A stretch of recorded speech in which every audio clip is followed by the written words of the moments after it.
Salut chers amis, salut chers fans, bonjour la Rob Chris Family.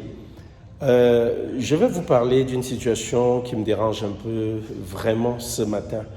Voyez-vous, plusieurs m'écrivent, souvent ils me disent mais attends, bon, tu nous prends même pour qui à la fin. Toi, tu tombes toujours sur les histoires, on t'explique toujours des histoires et tout.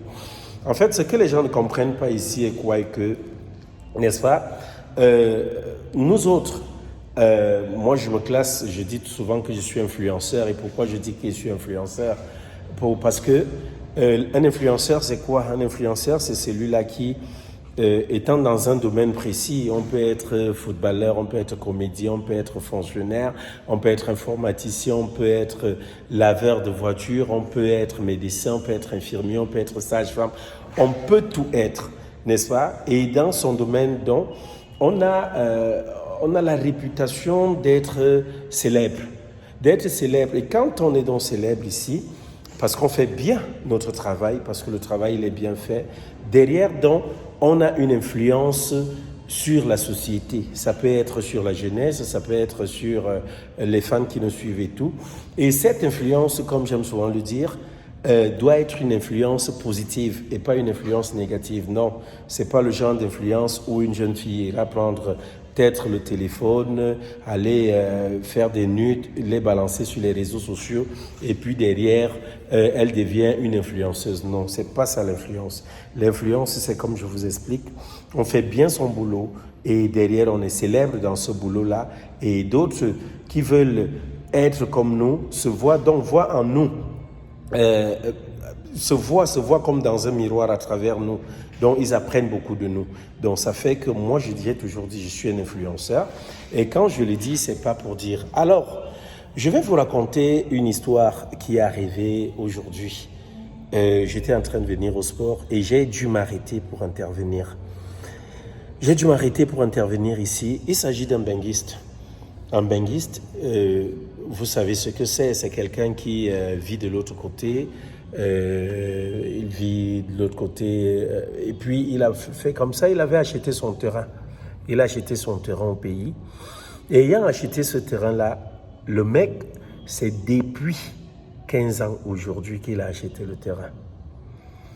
Il a acheté le terrain, mais il revient cette fois-ci, il a fini d'entourer le terrain de barbelés et tout, et il avait laissé un gardien. Mais ce qui a d'abord attiré son attention est que, étant arrivé là, comme il expliquait, depuis un temps, le gardien ne lui répondait plus. Alors il arrive là, il trouve que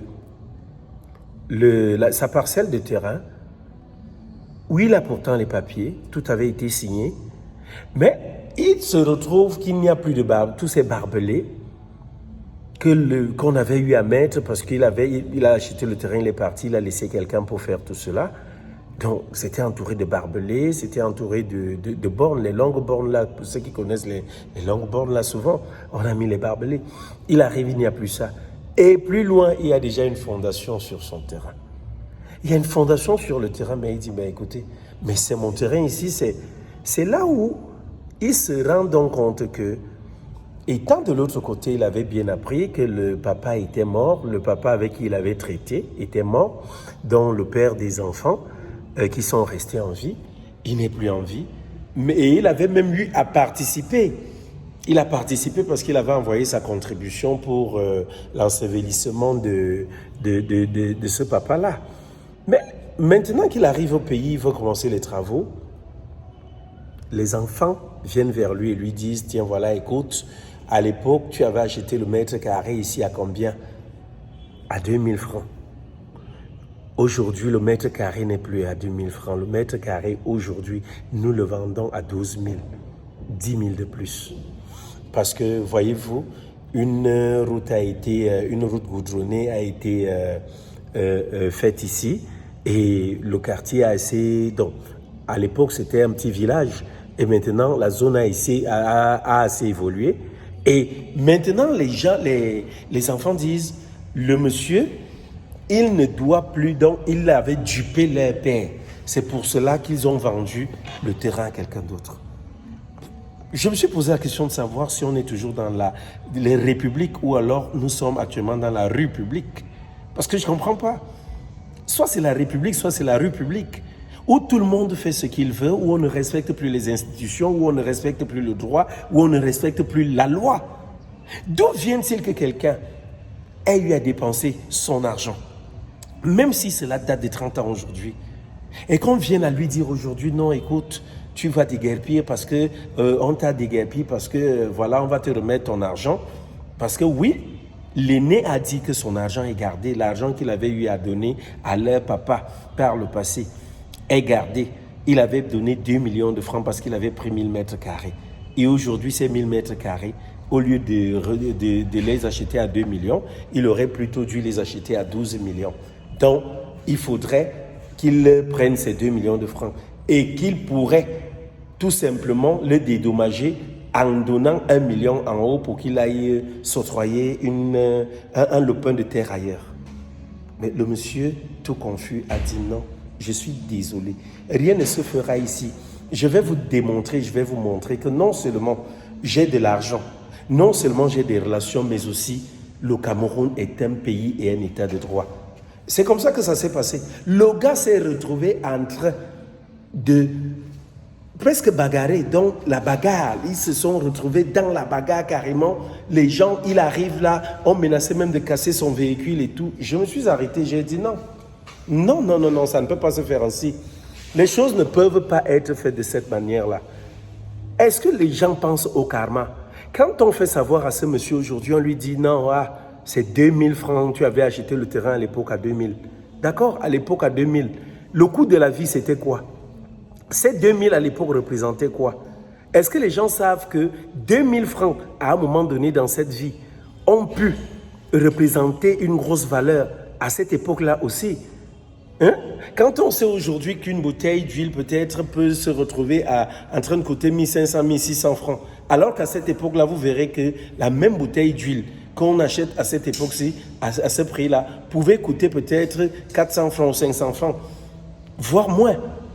Alors, je me suis arrêté et moi j'ai dit à ce monsieur-là, ne t'ennuie pas, reste tranquille, tu as tes papiers. Tout ce que tu vas faire, c'est aller saisir un huissier de justice qui viendra faire un constat d'huissier. Il finit de faire le constat et puis maintenant plus loin, ce qui est sûr, on va te donner raison. Et comme il faudrait que tu construises, tu auras deux choses. Comme la guerre a commencé, moi, ce que je pourrais te conseiller, soit tu revendras ce terrain-là et tu partiras acheter un autre ailleurs, soit alors simplement tu vas venir et t'installer là. Et si tu auras besoin des gros bras, moi, je me porte garant. Je serai parmi ceux-là, même si tu ne me payes pas, au moins pour restaurer la vérité, pour la restituer, pour démontrer que non, tu as raison, moi je ferai partie de ces gros bras-là, pour venir t'aider à garder ce site et à faire en sorte que tes techniciens à toi viennent non seulement détruire ce qui a déjà été fait, parce que la loi va demander qu'on enlève, qu'on détruise ça, qu'on détruise cela et puis que tu commences à élever ce qui est à toi.